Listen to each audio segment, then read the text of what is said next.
बहुत दिनों बाद अपनी सहेली को फोन किया था मैंने। हेलो मिताली, मैं नेहा बोल रही हूँ। नेहा तू? सच में बहुत दिन बाद तेरी आवाज सुनकर अच्छा लगा। और बता, कैसी है तू? तुझे मेरा नंबर कहाँ से मिला? और कहाँ है तू आजकल? अरे बस बस, एक ही सांस में सारे सवाल पूछ लेगी क्या? रुको थोड़ा। और यह बताओ कि रक्षाबंधन पर घर आ रही हो ना इस बार? ससुराल से एक दिन की एक्स्ट्रा छुट्टी लेकर आइएगा मैडम। कितनी सारी बातें करनी है। एक्स्ट्रा छुट्टी के नाम पर थोड़ा सक पकाते और तुरंत ही खुद को संभालते हुए मिताली बोली, बड़ी आई छुट्टी वाली। मैडम, आप है नौकरी वाली, हम तो खाली लोग हैं। ये बताइए, आपको कैसे इतनी फुर्सत मिल जाएगी? आखिरी बार ज्वाइन करते समय कॉल की थी, तब से मैडम बस नौकरी की ही होकर रह गई है। चल झूठी, तेरे घर शादी का कार्ड भिजवाया था, तुझे ही फुर्सत नहीं मिली। हाँ, तब नहीं आ पाई थी मैं। यह बता कि अभी कहाँ है? पिछले हफ्ते ही पुणे शिफ्ट किया है और फ्लैट भी तेरी कॉलोनी में ही मिल गया है। कल शाम को ही अंकल आंटी से मिलकर आई हूँ और नंबर लिया तेरा। मुझसे नंबर मिस हो गया था तेरा, और तुझसे तो उम्मीद रखना भी बेकार है। कभी एक दूसरे की जान के नाम से फेमस लड़कियां 8 साल बाद एक दूसरे से बात कर रही हैं। मिताली की शादी के बाद नेहा ने सरकारी नौकरी की तैयारी की। साल भर बाद ही नौकरी लग गई और उसके साल भर बाद शादी। नेहा की शादी का कार्ड तो मिला था मिताली को, लेकिन शादी में जाने की परमिशन नहीं मिल पाई थी ससुराल से। अच्छा, अब सेंटी मत हो। ऑफिस वाले हंसेंगे मेरी बोल्ड नेहा को ऐसे देखेंगे तो। हाँ यार, चल रखती हूँ फोन, मिलते हैं। हाँ, छुट्टी ले लियो ससुराल से देवी माँ, नहीं तो पिटाई होगी तुम्हारी, बता दे रही हूँ। चल बाय। बाय। हंसते हुए फोन कटा तो मिताली ने देखा कि सासू माँ पीछे खड़ी है और उनके चेहरे पर सवालिया निशान हैं। कपूर की तरह जिस गति से हंसी चेहरे से गायब हुई, उससे अधिक गति से मिताली रसोई में चली गई। सासू माँ की चाय का वक्त था ये, और चाय में 10 मिनट की देरी हो चुकी थी। माँ जी को ये लापरवाही बिल्कुल पसंद नहीं। पता नहीं अब क्या क्या सुनना पड़ेगा। मुझे भी ना ध्यान रखना चाहिए था। ऐसा भी क्या बातों में खो जाना। खुद को मन ही मन डांटते हुए मिताली फिर से नेहा की बात याद करने लगी। पिटाई होगी तुम्हारी, बता दे रही हूँ। बिल्कुल नहीं बदली ये लड़की। आखिर मुस्कुराहट आ ही गई मिताली के चेहरे पर। मिताली को पता है कि ना तो एक दिन की एक्स्ट्रा छुट्टी ले सकती है, ना ही मिलना मिलाना होगा, लेकिन फिर भी वो बहुत खुश है। 10 साल साथ गुजारे हैं मिताली और नेहा ने। सारी यादें एकदम ताजा हो गई। यही सब सोचते सोचते मिताली सासू माँ को चाय पकड़ा आई। डिनर का समय आसानी से कट गया, बिना किसी सिकवा शिकायत के। मिताली को उम्मीद थी कि बहुत जबरदस्त डांट पड़ेगी और अरुण भी गुस्सा करेगा। पिछली बार जब छोटे बेटे आयुष ने सोफा गीला कर दिया था तो कितनी आफत आ गई थी। याद करके ही रूह कांप गई मिताली की। देखा जाए तो मिताली की शादी नेहा के मुकाबले बड़े खानदान में हुई थी।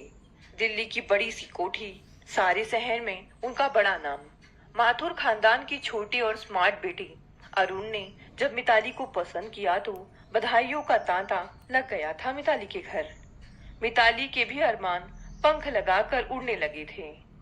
उम्र ही ऐसी थी वो, और अरुण मिताली को भी पहली ही नजर में पसंद आ गए थे। इधर अरुण के घर परिवार में भी मिताली की खूब चर्चा थी।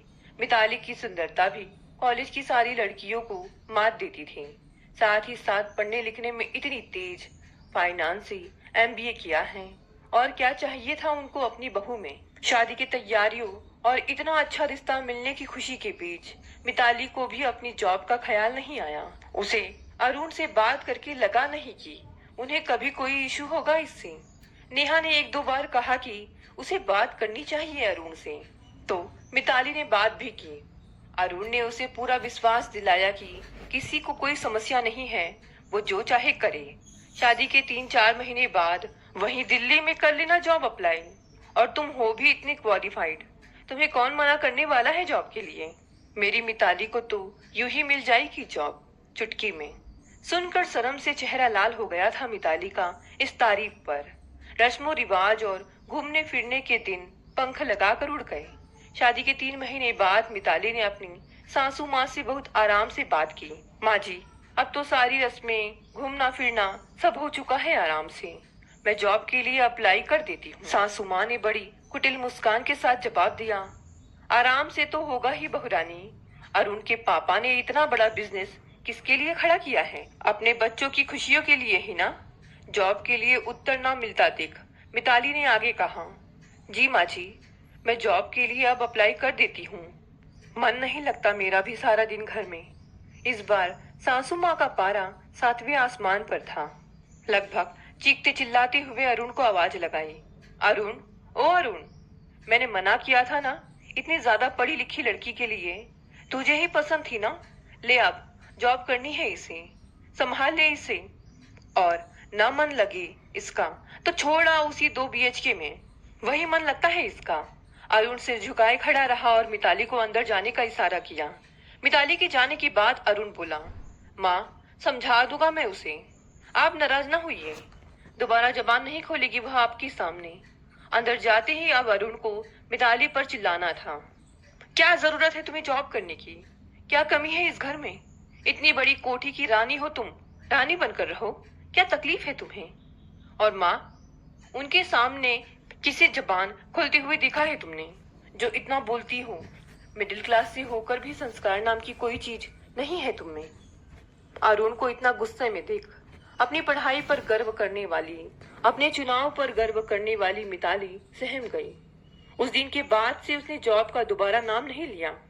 माँ ने अरुण को समझा दिया था, जल्दी बच्चे बच्चे कर लो, ज्यादा फैमिली प्लानिंग के चक्कर में ना पड़ना। बहू का मन घर गृहस्थी में उलझना भी जरूरी है।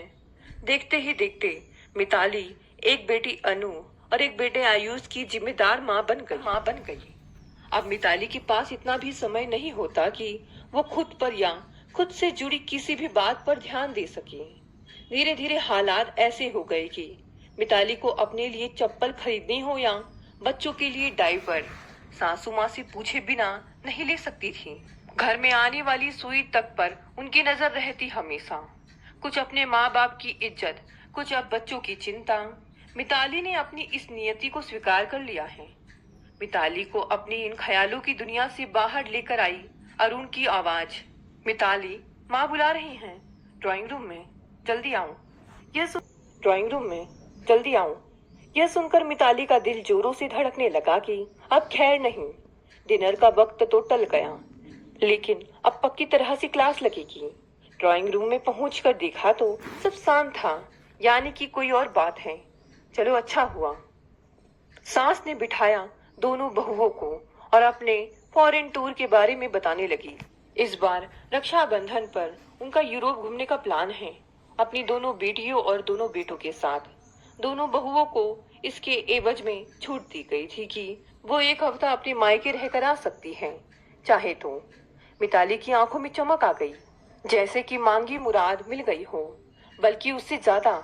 अब वो नेहा के साथ कितना वक्त बिता पाएगी? बाकी घर वालों को उसकी खुशी का राज समझ नहीं आ रहा था, लेकिन मिताली बहुत खुश थी। आखिरकार रक्षाबंधन का समय भी आ गया। इधर अन्नू और आयुष खुश थे कि 1 सप्ताह ननिहाल में धमाल मचाएंगे, तो उधर मिताली के मन में भाई के साथ साथ नेहा से मिलने की बेचैनी। मिताली के माता पिता तो तब से अपने नाती नातिन को खिलाने को बेताब थे। साल भर में एक रक्षाबंधन पर ही मिताली घर आती थी, वो भी सिर्फ 1 दिन के लिए। आज पूरे सप्ताह के लिए आ रही थी। शनिवार का दिन त्योहार में गुजर गया। अगला दिन इतवार था। नेहा को भी ऑफिस से फुर्सत थी और मिताली को भी अपने ससुराल की ड्यूटी से। नेहा के घर मिलना तय हुआ। सुबह सुबह 11 बजे ही मिताली को भाई नेहा के यहाँ छोड़ आ गया। घंटी बजाते ही उसकी आवाज गूंज गई चारों तरफ। आ रही हूँ। दरवाजा खुलते ही मिताली का मानो सपना टूट गया। इतनी कमजोर सी, बीमार सी नेहा, गले लगाते ही आंसू आ गए उसके। क्या हाल बना लिया है तूने? ये हड्डियां हड्डियां क्यों निकाल रखी है? बीमार है क्या? नेहा हंसते हुए बोली, जैसे तू खुद बड़ी मुटा गई हो। किधर से 2 बच्चों की मां लग रही हो तुम। चल अब अंदर भी आ। सारी चिंता चौखट पर ही लोगी क्या? घर छोटा सा था नेहा का, लेकिन एकदम रॉयल जैसा सजा हुआ था। है तो मैडम को अब महंगी चीजों का भी शौक हो चला है। नेहा की आंखों में उदासी ये सब तो प्रशांत मिताली ने बात पलटी। शादी की बात और बच्चे अपना कुछ बच ही जाता। वो तो पतिदेव को पसंद है या वो भी नहीं। चल तू भी ना, देख तो तेरी फेवरेट वाली पकौड़ी बनाए हैं। चाय बस बन रही है। बन क्या रही है? चाय? 8 साल बाद मिलेंगे तो तू मेहमानों की तरह चाय पिलाएगी मुझे? तू तो वैसे भी मेरे हाथ की चाय की दीवानी है। अब दोनों सहेलियां किचन में हैं और मिताली चाय बना रही है। मिताली, तुझे याद है वो रेनू? हाँ, वही मॉडल रेनू ना, जिसको सजने संवरने से फुर्सत नहीं होती थी। हाँ याद है। हमारी तो कभी बनी ही नहीं थी उससे। वो कहाँ मिल गई तुझे? मैडम सच में मॉडलिंग कर रही है। पिछले महीने मैगजीन में उसका फोटो देखा तो आंखें खुली की खुली रह गई। उसने जो चाहा पा लिया। एक बड़ा नाम है मॉडलिंग की दुनिया में वो आज। वाह, अच्छा है, किसी को तो कुछ मिला। तुम्हें भी तो अरुण मिल गया ना? क्यों, नहीं मिला क्या? नेहा की शरारत शुरू हो चुकी थी। अरुण के नाम पर मिताली आज भी झेपसी गई। चाय पकौड़े लेकर दोनों रॉयल बैठक में आकर बैठ गए। चाय पीते हुए मिताली ने नेहा से पूछा, अब बता भी, बच्चे कहाँ हैं? दिख ही नहीं रहे।